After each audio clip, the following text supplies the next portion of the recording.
Alright, hello everyone and welcome back to another episode. Today I'm going to show you this really cool move. First, a little bit about the deck I'm using. The back looks like a standard bicycle, but in the front you can see that all the cards have indeed huge numbers. That's because the deck came as a bicycle jumbo. If I could turn this around, a bicycle jumbo deck, which is really cool. And this is usually for playing, but I'm using it because my other deck sort of broke. Anyways, let's get into the move. So basically this is a force complement, which means it helps you do your card forces. Now how does it help you? You know, for a lot of card forces you'll need to know the last card or the first card, but usually people know the last card. Then you know one card and the position, and usually people know the last one. In this case, the last one is the 8 of clubs.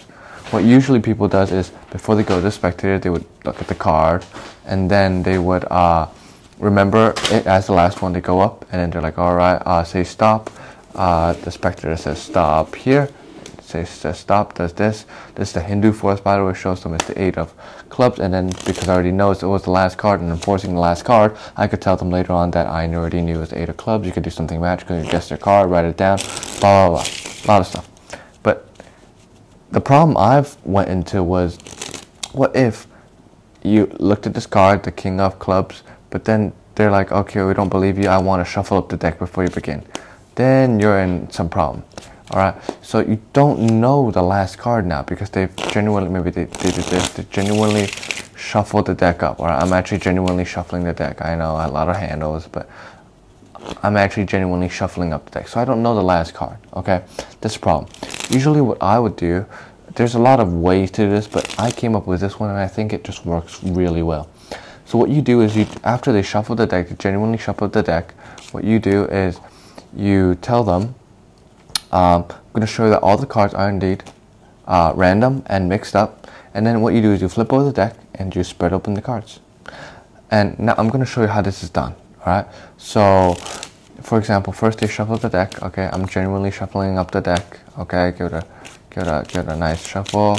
Okay, and I'm like, alright guys, so we can see that all the cards are indeed random and different, right? And then here, let me just give it one last shuffle. Overhand shuffle would do. And now by doing this, I've already known that the last card is the 3 of diamonds. Let's see if I'm right. Perfect. And there we go. So if you noticed, that wasn't the last card when I first flipped it over. So for example, if I were to shuffle it now, the last card is actually the Ace of clubs right now. But what I'm doing in this move is, by spreading it open, I'm actually looking for a card that I could remember. For example, if I want to remember the 8 of what's this, spades right here, then as I spread open the card, maybe I find the 8, I'm like, okay, that's a good card. So what I do is, in the back, I actually put my pinky right under the 8 of spades. The other pinky, this pinky, on my left hand. This is my left hand, by the way.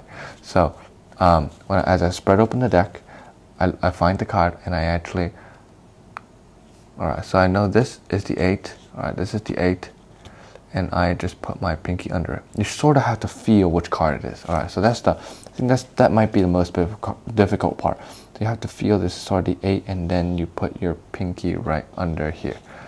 And just do it like in a smooth motion, something like this. You put it under, and then you close the deck. So now what you effectively have is one pinky under the card that you just remembered, which is the 8 of spades. And then you have to bring this card to the bottom somehow. So what you do is you put your thumb here. Alright, so this is the bottom deck. You put your thumb behind it. You turn this deck over while you lift this deck up.